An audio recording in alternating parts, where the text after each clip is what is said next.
제가 오늘은 또 다른 서울의 신축 현장에 왔는데요. 제가 장점만 더 모아서 이렇게 신축을 해서 에어비앤비 사업까지 접목하게 되었습니다. 야, 지금 15호점까지 운영하고 있어요. 그럼 이제 대출을 받아서 월세 이자를 내야 되는데 네. 총 얼마 정도의 금융비용 내고 남는 걸 예상하시는 거예요? 금융비용은 이제 내고 그러면 한 순수익이 남지 않을까.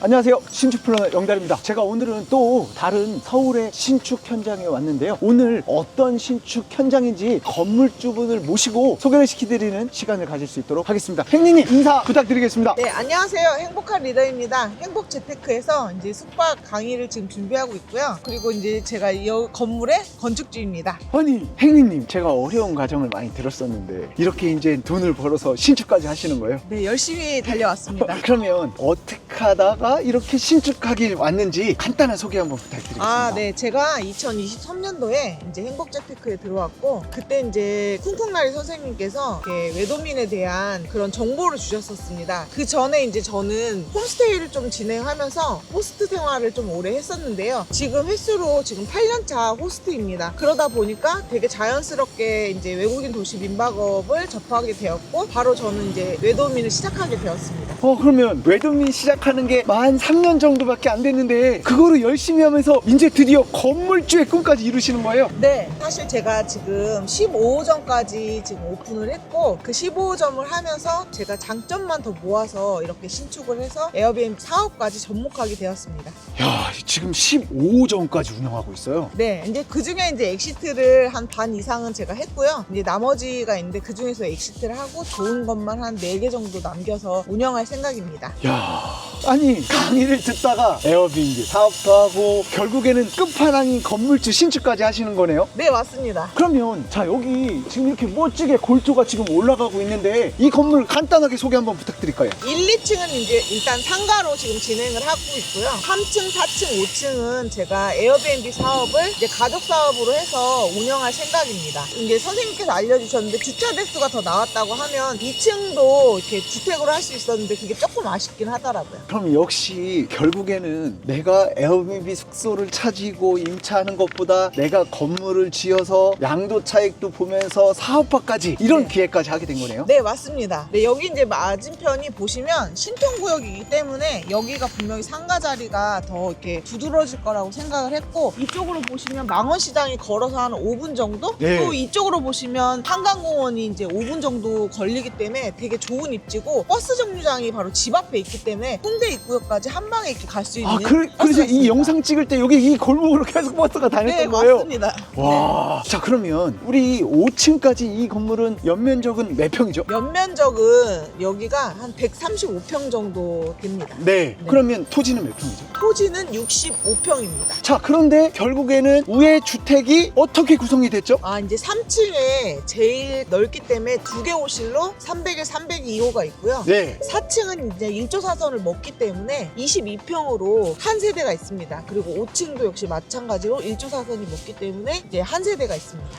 역시 또 이게 제 수업이 또 중요했네요. 이 상가 계획은 어떻게 되시죠? 상가는 지금 이제 옆에 여기 편의점이 여기 GS 있죠. 보다시피 너무 이제 좁은 곳이어가지고 네. 계속 이제 이쪽으로 옮기고 싶다고 말씀을 좀 오고 가고 있고, 인제 상가는 또 GS 편의점이 들어올 수 있다는 얘기예요? 편의점을 하셨던 분들도 있어가지고 네. 편의점은 그냥 일반 그런 상가보다 한 20% 정도는 더 비싸게 받을 수 월세를, 있다는 예. 그런 팁을 좀 주셨어요. 그래서 이제 입점 제한서를 넣어볼 생각이고, 그 다음에 프랜차이즈나 여러 부동산에 다 입점 제한서를 다 뿌릴 생각입니다. 그런데 제가 행복한 리더님한테 궁금한 게 이게 숙박으로 하면 왜 이런 수익이 날 거고 처음에 왜 이런 식으로 하려고 하는지 그 기획 단계부터 우리 구독자분들한테 설명 한번 해줄 수 있을까요? 일단은 이 망원동에 신축이 그렇게 많지 않습니다. 그리고 여기 다 오래된 건물밖에 네, 안 보이네요. 맞습니다. 오래된 건물이 많기 때문에 신축을 하고 거기에 엘리베이터 있는 집들이 얼마 없어서, 그렇다고 하면 정말 큰 메리트라고 생각을 하기 때문에 이제 모든 것이 다 갖춰져 있는 그런 이제 숙소를 만드는 게 제 목표라서 네. 이렇게 신축을 하게 되었습니다. 자, 그러면 이 건물을 토지 샀을 때 에피소드, 그리고 건물을 지면서 에피소드, 이거 한번 구독자분께 설명해 줄 수 있을까요? 이제 이 토지가 사실은 처음에는 30억에 나와 있었고요. 근데 이제 그게 판리제를 팔리지를 않고 있는 상황이었고. 왜 안 팔렸어요? 코너고 버스도 다니고 이러는데. 그때는 이제 조금 평단이 비싸다고 생각을 했었던 것 같습니다. 네. 그래서 제가 이 물건을 만났던 시점은 27억으로 떨어졌던 시점인데 제가 이제 조율하는 가운데 25억까지 깎았고, 마지막에 이제 더 조율을 하면서 여기가 이제 상가를 조금 바꿔달라고 했는데 그게 안 돼서 그냥 8천을 더 깎아주시겠다고 해서 24억 2천에 진행을 하게 되었습니다. 그러면 이게 토지만으로도 지금 집가 상승이 조금 됐나요? 아, 이게 이제 감정평가를 받았을 때 저희가 이제 20억 중반대에 샀고, 네. 근데 이제 감정평가 금액은 30억 중반대가 나왔습니다. 야, 그러면 요즘에 사람들이 대출이 안 나오잖아요. 토지 사면서 대출은 나왔나요? 대출도 한 100군데 이상 알아보게 되었고, 100군데 이상 알아봤어요? 네, 제가 그 받는 시점이 대출이 된다 만다의 약간 마지노선이었기 때문에 저희는 진짜 운 좋게 대출이 잘 나왔습니다. 아, 대출을 받고 이 건물을 짓는데 어떤 포인트로 설계사, 시공사 어떻게 체크하셨나요? 주변에 사실 소개를 가장 많이 받았고요. 네. 또 이제 그 지었던 곳들을 다 돌아다녀 보면서 그래도 가장 마음에 드는 그런 설계하는 곳과 시공사를 저희가 선택하게 되었습니다. 우리 구독자분들의 가장 중요한 건 수익이 어떻게 나냐거든요. 이 건물 짓는 총 공사비가 얼마나 들어갔죠? 총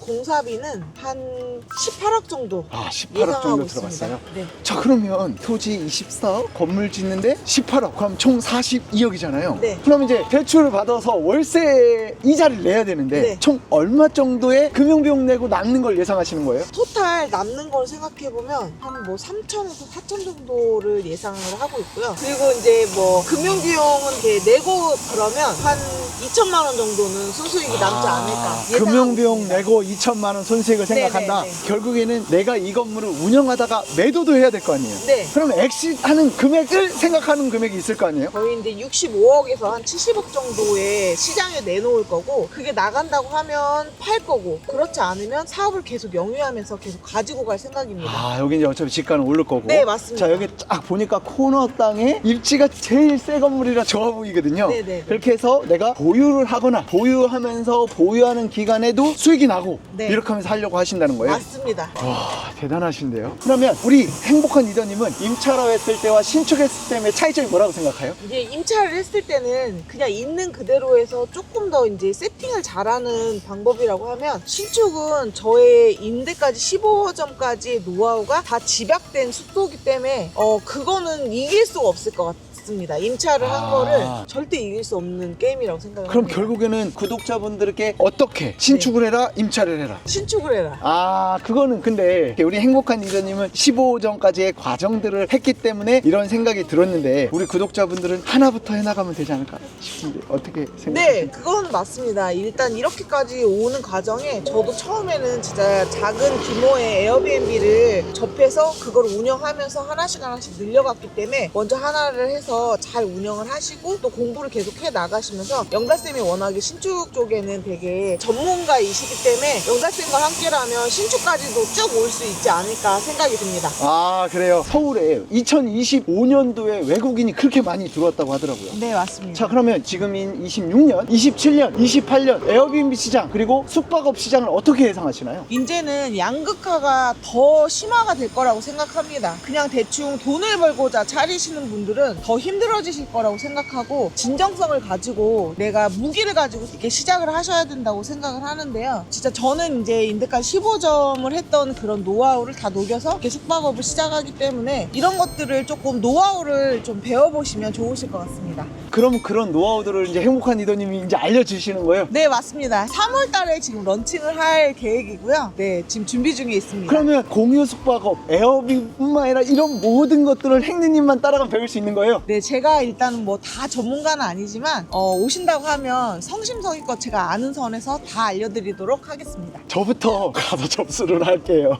행리님, 네. 오늘 이렇게 시간 내주셔서 정말 감사하고요. 자, 우리 구독자분들께 희망의 메시지 한마디 전달해 주시면 좋을 것 같습니다. 네, 공부를 이렇게 저처럼 점을 이렇게 찍어 가시다 보면은 분명히 이게 선이 되고 그림이 될 거라고 생각합니다. 구독자 여러분, 화이팅입니다. 그러면 행복한 리더님도 이제 이렇게 신축을 하고 계시니까 두 번째 건물, 세 번째 건물도 생각하시잖아요. 네, 지금 이제 두 번째 건물을 계약을 했고 중동까지 들어간 상태인데요. 거기도 소개를 해드리겠습니다. 자, 여러분, 행복 재테크의 행복한 리더님 영상이 많거든요. 어렵게 시작한 사업 1호점부터 15호점까지 만들고 드디어 이렇게 멋진 건물까지 만드는 행복한 리더님 멋있지 않나요? 여러분들도 도전하시고 공부한다면 충분히 건물주의 꿈, 그리고 사업을 통해, 그리고 임대를 통해 돈을 벌 수 있다고 생각합니다. 좋아요, 구독, 알람 설정 부탁드리고 다음엔 더 좋은 영상으로 찾아뵐 수 있도록 하겠습니다. 감사합니다.